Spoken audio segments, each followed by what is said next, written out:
एक विद्वान ने बहुत सुंदर कहानी सुनाई थी। जब हमारा धैर्य खत्म होने लगता है और हम किसी गलत काम के लिए आगे बढ़ने लगते हैं, ऐसे समय में ये कहानी एक अद्भुत दृष्टांत पेश करती है। नमस्कार, मैं वासुदेवाचार्य त्रिपाठी आपको एक धैर्य की कहानी बता रहा हूँ।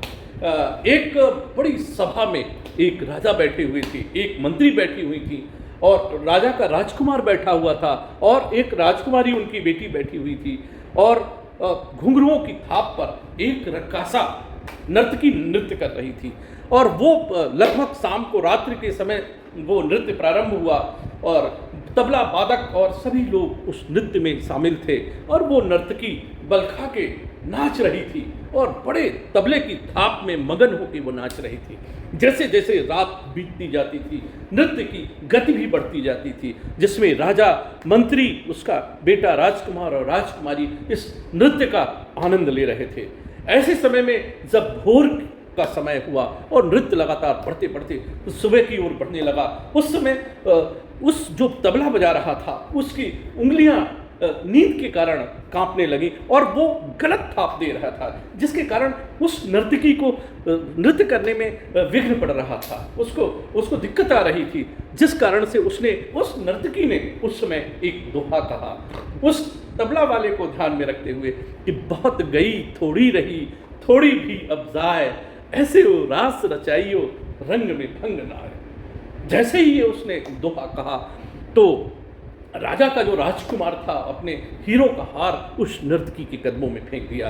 राजकुमारी ने नौलखा हार उतारकर उस नर्तकी के कदमों में डाल दिया और इसी समय वो मंत्री का जो बेटा बैठा हुआ था वो उठा और जूता निकाल के अपने पिता को जूतों से पिटाई करने लगा। ये सारा तमाशा देख के, ये सारा नज़ारा देख के वो राजा स्तब्ध रह गया। उसकी समझ में कुछ भी नहीं आया कि आखिर इस दोहे में ऐसा क्या था जो इन लोगों ने इतना जो है रत्न और आभूषण नर्तकी को दे दिया।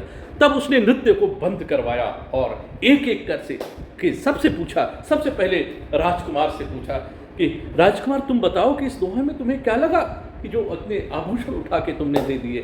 तो राजकुमार ने बताया, हे राजन, आप बहुत बुजुर्ग हो गए हैं, 70 वर्ष के हो रहे हैं, फिर भी आप राजगद्दी का मोह नहीं छोड़ रहे हैं।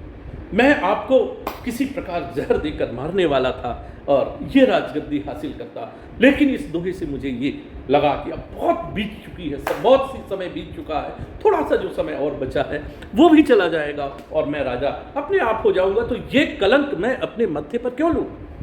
अब राजा ने राजकुमारी से पूछा तो राजकुमारी ने कहा, हे राजन, मैं काफ़ी उम्र की हो चुकी हूँ, 30-35 वर्ष की हो चुकी हूँ और मेरा आप विवाह नहीं कर रहे, आप देख तो रहे लेकिन मैं विवाह नहीं। तो मैं एक किसी से घुड़सवार के मालिक से प्रेम करती थी और उसके साथ मैं भाग जाना चाहती थी। इस दोहे को ये सुना कि बहुत गई थोड़ी रही, बहुत तो बीत ही गई, थोड़ा बहुत आप प्रयास कर ही रहे, देर सवेर मेरी शादी हो जाएगी और मैं विवाहित होके चली जाऊंगी, तो ये कलंक मैं फिर क्यों मोल लूँ, आपकी इज्जत क्यों खराब करूँ। इसलिए मैं अपने आभूषण उठा के नर्तकी को दे दिया इस दोहे को देखकर। इसके अंत में जो है राजा ने पूछा मंत्री के बेटे से कि तू उठकर क्यों अपने पिता को जूतों से पिटाई करने लगा। तो मंत्री के बेटे ने कहा, हे राजन, आपने अपने दोनों बेटों को पढ़ाया, अपने पुत्र को पढ़ाया, पुत्री को पढ़ाया, जिसके कारण वो इस दोहे के अर्थ को समझ गए, परंतु आप मेरे पिता ने मुझे नहीं पढ़ाया, जिसके कारण मैं इस दोहे के अर्थ को नहीं समझ पाया। इस कारण इसका दोषी मेरा पिता है, इसलिए मैंने अपने पिता को जो है पीटा। तो इस कारण से इस दोहे से निष्कर्ष निकलता है कि धैर्य का दामन कभी मत छोड़िए, धैर्य हमेशा बनाए रखिए।